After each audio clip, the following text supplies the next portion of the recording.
Gentlemen, we need to get started. We're on Daf Chaf Vav Amud Aleph. I'm sorry, Chaf Hey Amud Aleph. I beg your pardon. So the Mishnah yesterday had given a list of people who are pasul le'edus. If you'd like to catch up, just take it somewhere else. We're going to start now. The Mishnah had said that people who act out certain ways are pasul for edus and pasul to be a dayan. And yesterday we covered the topic of nesachek bekubya, a person who gambles with dice, and that person is pasul le'edus because the people who gamble don't relinquish their money that readily with a full heart when they ante up, because they assume they're going to win, and when they don't win, they're shocked, and they have charata, and so it's not. There's an aspect of gezel involved. Kubia, I don't know.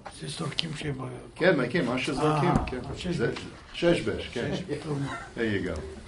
Okay. All right. So today we're learning about malva beribis. That if a person lends money with interest, he's also pasul le'edus. So Amar Rava lava beribis pasul le'edus. So Rabbi says something that our Mishnah doesn't say, which is that if you borrow money with interest, you're also pasul for edus. So frek the Gemara v'ha'anan tnan malva beribis. Doesn't our Mishnah only limit it to one who lends, not one who borrows? The Gemara says, no, you're reading it wrong. Milva haba'a beribis. Anyone who's associated with a loan that has interest on it is pasul, both the lender and the borrower. Now the Gemara tells us a quick story. Bar binitos asidu bei trei sahadi. Chad omar kamei didi osif biribisa, v'chad omar lididi osfi biribisa. So there was a fellow named Binitos, and two people came forward to testify about him that he lent money with interest. But one witness said, I saw him lend Ploni money with interest, and the other witness said, I'm Ploni. In other words, he lent me money with interest. So on that testimony, pasle Rava lebar Binitos, that Rava said, I'm sorry, Bar Binitos, you're not a kosher witness. But wait a minute, v'haravahu da'amar lava beribis pasul le'edus v'havale rasha, v'hatorah amar al tashas rasha eid. But how could Rava have accepted that second witness's testimony? By his own testimony, he was in violation of Rava's principle that both a lender and a borrower are pasul le'edus. So you're accepting his testimony, but through his own testimony, he's not a valid witness, because he's admitting that he was the borrower. So how could you accept his testimony to pasul bar binitos? So the Gemara answers, Rava l'taimei da'omer Rava adam karav eitzel atzmo ve'eno demesim atzmo rasha. So Rava is consistent. Rava says a person is considered to be prejudiced vis-a-vis himself, and therefore is not kosher to incriminate himself. A person cannot incriminate himself. So essentially, this is like what we would call a palginan dibura kind of testimony. We accept the testimony vis-a-vis bar binitos, but we don't accept the testimony vis-a-vis himself. In other words, we basically bisect the testimony. We discard any part of the testimony. I knew we had some Vildachayas in the show. Right? So, right? It's outside, I think. Oh, okay. Yeah, I knew there were Vildachayas in the office. So, anyway, so Bar Binitos, we accept the testimony for Bar Binitos, but the guy himself, you can't incriminate yourself, so we reject that part of the testimony. Hahu tabcha di ishtakach denafka treifsa mituse yadei, pasle Rav Nachman va'avrei. So there was once a butcher who was found to be selling treif. And so what did Rav Nachman do? He said, you're pasul le'edus, and you're fired from your position as the butcher. You see, today, we would just put him on 6 months probation and give him a slap on the wrist and tell him, okay, you can come back if you pay an extra fee. I'm being a little bit cynical, with kashrus today. But you see, Rav Nachman was a starker. He said, listen, you can't do this anymore. So the question is, how does a sinner rehabilitate himself? That's the question. How does he show that he's done shuvah? So Azal Rabbi Mazye v'tufra. So what this guy, the butcher, did, who was caught, he went ahead. Yeah, close the door. Thank you. You got to keep those animals out. So anyway, he grew his hair and nails long as a sign of penance that he was doing tshuva. So Savar Rav Nachman Lachshuri. So Rav Nachman said, "Oh, looks like you're a bal tshuva. We're ready to take you back." But Amalei Rava Dilma Iarume Kamarim. So Rava said, "Well, how can you just take him back? Maybe this whole thing is a ruse. Maybe he's not sincere. He just needs the parnasa. So that's why he's pretending to be a bal tshuva." So Elamai Takante, Kida Ravidi Bar Abin, Dama Ravidi Bar Abin, Hachashad ala Trefos, Ein lo takana ad shelich l'makom she'ein makirin oso, v'yachzir aveda b'davar chashuv, o sheyotzi trefa mitachas yoda b'davar chashuv mishalo. The only way that a guy can demonstrate that he's a bal tshuva is he's got to go to a place where people don't know him, and he's got to do an altruistic act that costs him monetary loss. One example is Hashavas Aveda, where he returns a lost item and doesn't keep it for himself, and it's really, really quite expensive. Another example would be that if he sets up shop as a butcher over there, and he discovers something to be treif, and he discards it, and it's a very expensive animal. In other words, he's got to do something to model behavior that demonstrates that he's parting with money. The whole point over here is, why is such a person pasula edus, and why can he no longer be the butcher? Because he's showing greed, and greed corrupts people to the point where they're willing to disregard halacha and even to cause other people to sin. So the guy's got to show that he's not greedy anymore, and until he demonstrates that, we should not allow him to come back to his post as a butcher, and we will not accept him as an aid. Okay, umafriche yonim. Next, the Mishnah had talked about people who cause pigeons to fly. Now, what is the definition of that? So we're going to see there's different opinions. My mafriche yonim, hacha targuma itakdame yonach lioni. So here they translated as, in Bavel, they translated as pigeon racing. Let's see, we'll make a wager whose pigeon is faster, yours or mine, and whoever's is faster wins the race and wins the bet. It's another type of gambling. Rabbi Chama bar Oshia Amar Ara. Rabbi Chama bar Oshia disagrees. He says that's not what mafriche yonim means. It rather means a pigeon pilferer. What it means is this is a guy who has a special skill that by making certain sounds, or whisper, or like a pigeon whisperer, he makes certain sounds, and he's able to, bird calls or whatever it is, and he's able to. You want to demonstrate for us? He's able to dogs, birds. Yeah, dog whistle, whatever it is, and he's able to summon all of the pigeons in the neighborhood that can hear his sound. He's able to get them, and it's not real Geneva, because pigeons are considered to be hefker. Even if they rest in your pigeon coop, they're not really yours because they come from the wild. So it's not real Geneva, but we're going to possibly you anyway because people resent it very much, and it shows that you're greedy. So mando omar yitakte me yonach leoni, my time alo omar ara. So if you learn that it's pigeon racing, why don't you agree to the other definition that it means a pigeon pilferer? So omar lecha ara mipnei darkei shalom ba'alma, because the argument is that that's not going to make you pasal edus. The only reason the rabbis frown on that practice is because it creates communal discord.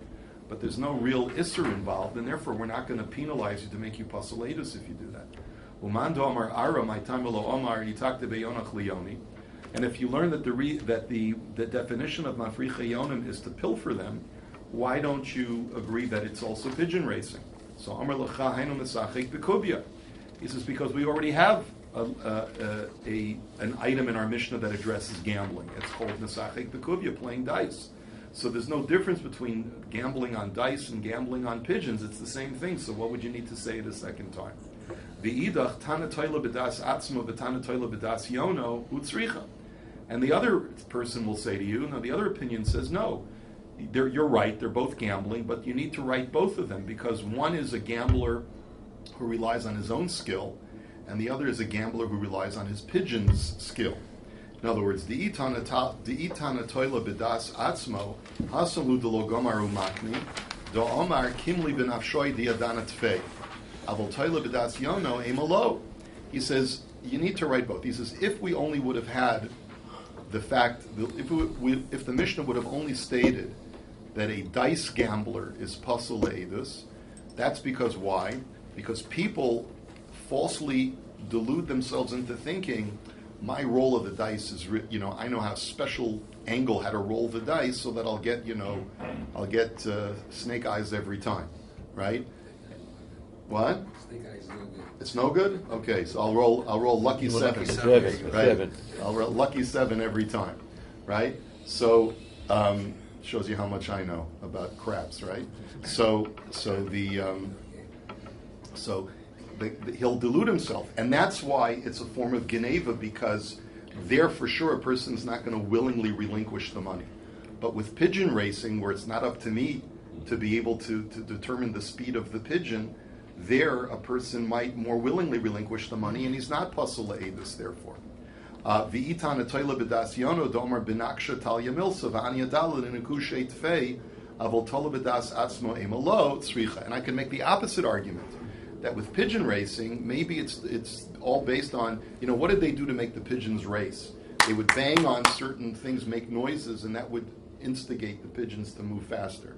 So a guy may think, I got certain kind of banging technique that is guaranteed to make my pigeon go really, really fast.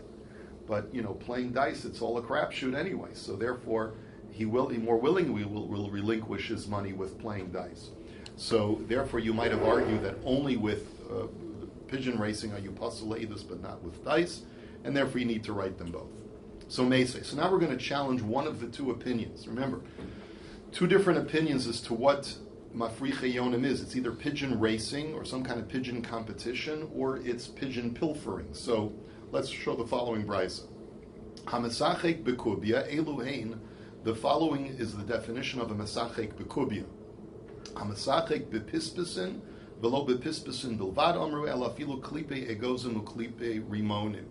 That the definition is a person who plays with pispisin, with our chips or dice, and not only when they're manufactured for that purpose, but even if you take nutshells or pomegranate shells and you mark them in a certain way so that you can gamble with them. This is the poor man's method of gambling on the street corner, but that also makes you pasul le'edus, even though it's in haphazard fashion. So the emosai chazarasan, how does a person demonstrate that they've become a bal tshuva where we will accept them? Mishi yishabru es pispesein v'yachzeru b'hen chazara gemura dafilu b'chinam lo avdi. So they have to break their dice, and it's not clear what the words v'yachzeru b'hen chazara gemura. Those words are a little bit ambiguous, and you can either translate it as they do complete tshuva so that they will not even play dice without money, and that's a sign that they've overcome their gambling addiction. But v'yachzru ben chazar gemur could also mean that they return all the money that they've made off of gambling. It's not really clear from the language, and I'm gonna leave that unresolved. I don't know what the correct definition is. Now, milva beribis echad hamalva vechad haloiva. So the next category of pasul le'edus is a person who participates in a loan, whether he's a lender or borrower, where there's interest involved. Ve'emasai chazarasan mishi yikaru es shtarehen v'yachzru ben chazara gemura va'afilu lenachri lo mosvi. That they have to. How do they do tshuva? Number one, tear up all the promissory notes so that they invalidate all of the loans, and they have to do complete tshuva to the point where they won't even lend money to Gentiles on interest, which is perfectly permitted. But clearly you've got some kind of money addiction that caused you to do this, and so in order to, you have to go cold turkey, and you have to break all behaviors that led you to do this, and therefore we don't even allow you to lend money to Gentiles on interest, and that way you'll show that you're rehabilitated. Umafriche yonim, so this is where we get to our question. What's the definition of mafriche yonim? Elo shemamrenes hayonim. So one is, says the brisa, that you create like a cockfight, which is really what word mamrenes hayonim means. It means that you don't race them, but you cause them to fight each other. But it's basically the same principle. I don't think the brisa is saying one over the other. It's basically creating a competition among birds. V'lo yonim bilvad amru el afilu behema chaya va'of. And this is not only true for birds, but it's true for any kind of animal, domesticated or undomesticated. Ve'emosai chazarasan, and how do you do tshuva? Mishi yeshabru es pigmehen v'yachzeru bahen chazara gemura. So what you have to do is you have to break the noisemakers that you use to get the animals to do your bidding, whether it's flying or fighting or whatever, and v'yachzru ben chazara gemura, and you do complete shuva. Da'afilu bamidbar nami lo avdi. And this part, Rashi says, these 5 words are not from the Brisa, but they're using the interpretation that says that it's a person who pilfers animals from other people's bird coops. And da'afilu bamidbar nami lo avdi means that you won't even send your bird out to the desert to. You won't even send your bird. You won't even do bird calls, I should say, out into the desert to get birds that are totally hefker. Not only will you not get birds from pigeon coops that are in the neighborhood, which is what is objectionable, but even if you do something that's totally not objectionable, which is to do bird calls to attract birds from the outside that are totally hefker in the desert, that you refrain from doing, and that shows that you're totally rehabilitated and you're not doing this activity anymore. So the Gemara, and then the Brisa continues and it says, Sochrei Shvius, Elo Shenosim V'Nostim B'Perush Shvius. Person who does business with Shemitah produce is also Pasal Le'edus, Ve'masai Chazarasan Mishitagia Shvius Acheres V'Yibadlu. And how do you show that you're rehabilitated?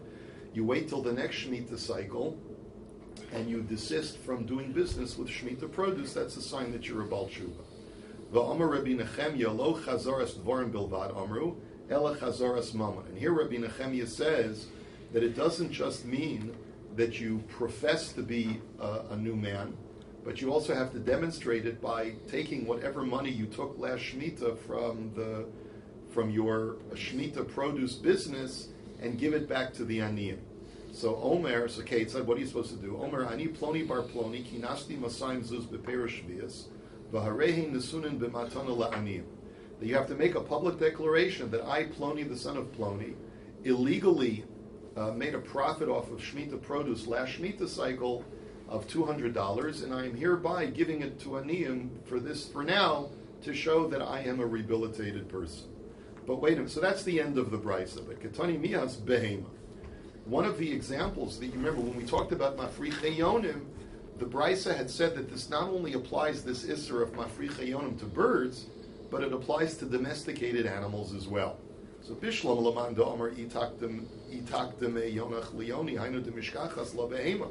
He says, if you tell me that it's an animal competition, racing or fighting, so then it makes sense that you can have domesticated animals. There are cockfights, there are dog fights or dog races, there's horse races, there's plenty of domesticated animals that can compete against each other. But Elalamando Amar Ara Behema Bas Hachihi. But if you're going to tell me that the definition is an Ara, that you pilfer other animals by causing them by doing bird whistles and other kinds of noises to attract animals to you, how does that work with barn animals? How can you attract a cow from someone else's stable by just whistling? That doesn't work. There's no such concept. So the Gemara says, so that's our kasha. So the Gemara says, yes, it is. In Bishor Habor, Uchiman Omar Shor Habor Min Behemahu. He says, yes, it is. He says, there's a certain kind of pilfering that you can do with a wild ox. Something what we would call today either a bison or a buffalo. And what people would typically do is that they would domesticate a buffalo by keeping it, raising it in a barn in a farm setting, and then they would send it out to cause that animal, I guess maybe of the opposite gender, to attract other animals to follow it back to the owner's stable. And that's what they would do, is that they would do this to animals, and therefore the Bryce is basically saying is that even you shouldn't do that, even if you send the animal into the desert where the animals are for sure hefker, and certainly don't do it to other animals that are that have been also domesticated by other farmers. Even though those animals are still considered to be hefker because they're animals of the wild, but nevertheless it's usher and it makes you puzzle for Avis. So 1 second. So the Gemara says, but why is that called a behema? The answer is that that should be considered to be a chaya because it's an animal of the wild. So the Gemara says that there's a machlokes as to whether such an animal is a behema or a chaya. And where do we know this from? Ditnan shor habor min behemahu, Rabbi Yossi Omer min chayahu, min chaya, period. That there's a machlokus between the Chachamim and Rabbi Yossi whether this is a behema or a chaya. So when the Brisa said that you do this with behemas, it was referring to this animal, this wild ox or a bison, but it's called a behema by the Brisa because it goes according to the Chachamim. What's the nafkamina if an animal is a behema or a chaya? There are two primary nafkaminas. One is that if it's a behema, it's chaylev, certain fats are usher, whereas a chaya, the fats are not usher. And if it's called a chaya halachically, so then it's subject to kisoy hadam, to covering the blood after slaughter, whereas a behema is not. Mark? So, a person who has this wild ox in their corral, he can't make a kinyan on the behema normally? Cause apparently, the Gemara is arguing that by you causing your wild ox to summon other wild oxen and to bring them back to your place is not considered to be mamash geneva. If it was considered to be mamash geneva, so then it wouldn't be something the chachamim would be. Because if the person made a kinyan on a cow and he tracked his cow, it still would belong to the first person. So that's why I thought maybe a wild animal you never can make a kinyan. I can't. Right. Otherwise, I don't. It's interesting because remember we had this concept by Nezikin when we learned Bava Basra. Can you own a snake or some other wild animal and be held liable for damages? So the Mishnah had said in Bava Basra you can be. So it seems like for monetary issues as far as damage, it's considered to be yours, even a wild animal, because you're keeping it in your home. But it could be as far as dini mamanis, as far as whether I've committed an act of geneva. It's not, because these animals tend to wander off because they're really animals. But hefker is hefker. Like, what is the issue? Something's hefker, then it's for anybody. Because of dark shalom. He may end up doing it for, but who's losing? No, because the person who owns the chicken coop says, "Listen, I worked hard. I made a chicken. I made a dove coop. I made a." That I understand. So it's the same thing here. Said it's hefker, and but it's so that's the animals, not the pigeons are just as hefker as this wild animal is. That's the point. Yeah. I brought it onto my property. I'm feeding it. I'm trying to take care of it. Yes, there's a chance it's going to run off because you can't really make a full kinyan on such an animal. But who needs you to help facilitate this animal leaving my property? That seems to be the issue, at least if I'm understanding it correct. Tana, Hosifu aleyan hagazlonim v'hachamsanim. There's a brisa that says that added to this list of people who are puzzle for edus are robbers, and chamsanim is a person who pays for what he takes, but takes it without the consent of the seller.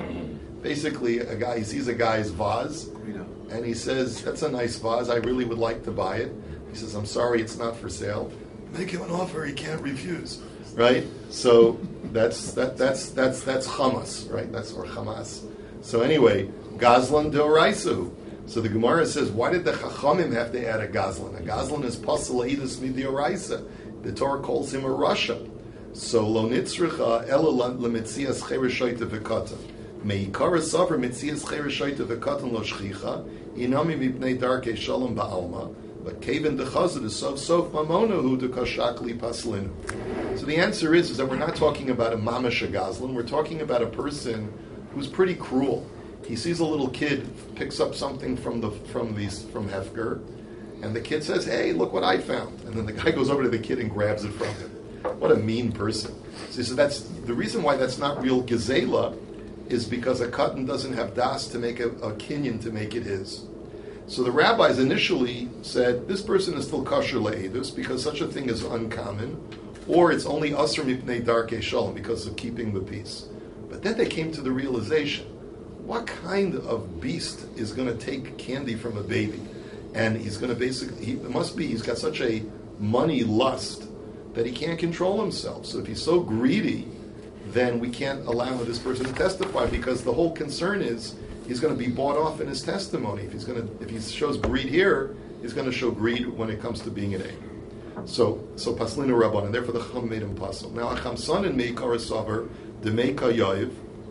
And this, some who take out this girsa, but we'll read it. Akroi ba'almahu, kaven dechazu dekachatvi gazru b'hu rabbanan. Initially, the rabbis thought that a person who commits chamas is not such a terrible person because, after all, he's paying for it. And it's something that doesn't happen that often, that you take something that a person doesn't want to sell.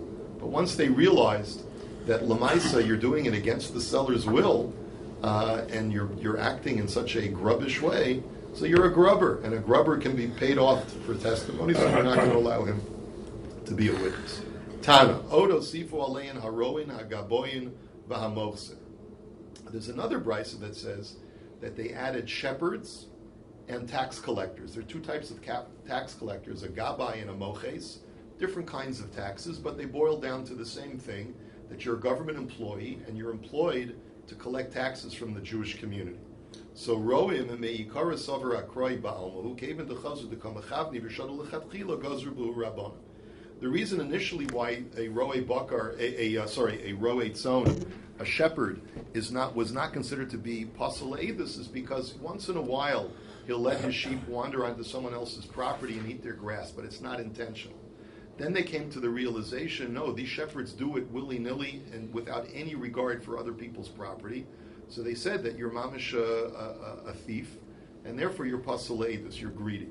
Now, hagaboin ba'amochsen me karasover mai de kitzlahu kashakli, kevin de chazu de kashakli yisera paslinu. Initially, they thought that a tax collector is doing an honest day's work. He's working for the CRA or he's working whatever, so he's just collecting the taxes of the government. But then they saw that they were taxing onerously on the poor, even as much as the wealthy, and it was killing the community, and they were extracting more than what they were supposed to. So they therefore decided these people are pasaladis because they've demonstrated greed. Amar Rava, Roa Shamru, Echad Roa Behema Daka, Echad Roa Behema Gaza. So Rava says it makes no difference whether you're a shepherd or whether you're a cowherd. Is that what they call him, a cowherd? I don't know. Sounds good. Sounds good. In other words, whether you Cowboy. Whether you City slickers. Right, whether you herd sheep, which are smaller animals, whether you herd cows, which are larger animals, in either way, you're going to be puzzled. So, Umi Amar Rava Hachi, V'Amar Rava Roa Behema Daka Be'eretz Yisrael Psulin B'chutz La'aretz Ksherin, Roa Behema Gasa Fila Be'eretz Yisrael Ksherin. But Rava seems to contradict himself because Rava said only a shepherd in Eretz Yisrael is Pasal Eidus. A cowherd in Eretz Yisrael is not Pasal Eidus, and both a shepherd and a cowherd in Chutz La'aretz are not Pasal. Because there's so much land outside of Eretz Yisrael, people don't mind. So it's only the Behema Daka, not the Behema Gasas. Isn't Rava contradicting himself? So the Gemara answers, Hahu b'megadlim itmar. The Gemara says, no, there's two different kinds of people. There's a person who raises livestock, and there's a person who grazes livestock. If you're the owner of a sheep farm or a cow farm, that's one thing. The rabbis only said that if you raise sheep in Eretz Yisrael, you're pasal edus. Why? Because we know that you're not deliberately going out and grazing the animal on other people's property, but it's invariably it's going to happen that one of your sheep is going to escape from your corral and will graze on someone else's property, and therefore we don't allow it. With cows, we're not as concerned because they're more easily contained, and that's the distinction. But if you are a professional herder, you're a professional, you take the animals out for a walk, then both for a cowherd and a shepherd, you're going to deliberately go ahead and let the animals graze on someone else's property, and therefore you're pasal edus either way. He says it makes sense to say that even a cowherd is pasal edus, because remember we had a Gemara a few days ago which said that if a person, normally these people are not usable, because, right, as we'll see in just a minute why. But if a person says, I accept those 3 cowherds to act for me, so then with your consent, they're usable. So my lad le'edus. It sounds like the Gemara is saying that even though normally these people are pasal le'edus, like Rava had just said that even a cowherd is pasal le'edus, but if you willingly accept that person to testify against you, he's admissible in court. So doesn't that prove the point that Rava was making? So the Gemara says, lo, ladina. No. Really, that brisa over there is not talking about being kosher for testimony. It's being kosher as a dayan. In other words, normally a person can disqualify a cowherd or a shepherd or any other kind of menial worker from being a dayan because he's ignorant of halacha. Not because he's pasal le'edus, He's puzzled to be a dayan, but he just doesn't know law. So dikanami dekatani shlosha roi bakar v'ila idus shlosha lamali. So, and it makes sense to say that because the example that's given is that these 3 cowherds are acceptable to me to judge. It doesn't say 2, it says 3. If we're talking about edus, why 3? It should be 2. So that proves that we're talking about who's admissible as a judge with the consent of the litigants. The elamai ladina, my ir yishlosha roi bakar kol beit lasav lo gamri dina nami. But if the Gemara says, well, then why is the example chosen specifically cowherds? In other words, if anyone who's ignorant of halacha is not usable as a judge unless it has the consent of both litigants, and that's the whole point of the brisa, why then dafka a specific example of a cowherd? Even a city slicker who's an am haaretz can't be used as a dayan. So the Gemara answers, Hachi kamar, afilu hani de lo shchichi b'yishuv. The chiddush is that this is the most extreme example of an ignoramus in Jewish law. Not only does he not live in the city, not only is he not versed in halacha, but he doesn't integrate with what things that go on in the city. He's totally removed from the yishuv. And therefore, he's the most ignorant kind of person there is. Nonetheless, says the Brisa, if both litigants say that we accept these people as judges, they're kosher to judge. Amar Rav Yehuda, stam roeh pasul, stam gabay kosher. So Rav Yehuda says a big chiddush. He says, even though the Mishnah had said that both a tax collector and a shepherd are pasul edus, but there's a distinction between the two. With a shepherd, even if we know nothing about his history of grazing, we assume that he's a ganaf and he's pasul edus. But with a tax collector, it's not automatic. We have to examine and see what his history of tax collection is. If he's clean, he's kosher le'edus. It's only if we know that he's been corrupt, then we pasul him for edus. And here's an illustration of that story where we have a very honest and ethical tax collector. Avua de Rabbi Zera Abid Gavyusa Tleiser Shnin. Rabbi Zera's father was a tax collector for the government for 13 years of a certain community. Ki haba asi reish nahara lamasa. So what would happen is that he was collecting tax for the owner of the river, and because if you owned the river, right, so you made a lot of money because the community relied on the river for its water for so many different things, and so they'd have to pay a tax for the river use. So when the owner of the river came along, Reb Zera's father would have to make sure that everyone paid their tax. But instead, what did he do? He would quote a pasuk to the chachamim by hinting to them that the tax collector was coming. He would quote a pasuk in Yeshaya that says, "Go into your rooms, my friend, and close the door behind you." That's what Yeshaya said. And ki havachazi inshi demasa amar reish nahara asalamasa. And when he would see people who were not versed in psukim, he would just say to them, Chevra, the owner of the river is coming into town today, and today a father is going to slaughter a son, and a son is going to slaughter a father. Meaning that there's going to be a bloodbath in tax collection if you're not careful, if you don't make yourself scarce. So by making that announcement, so everyone hid, like everyone either left town, or they went into their basements and hid for the day. So by the time that the river owner got to the city, so the river owner said, so where's all my taxes? And Rabbi Zera's father said to him, I'm sorry, this place is a ghost town, as you can see. Who am I supposed to collect taxes from?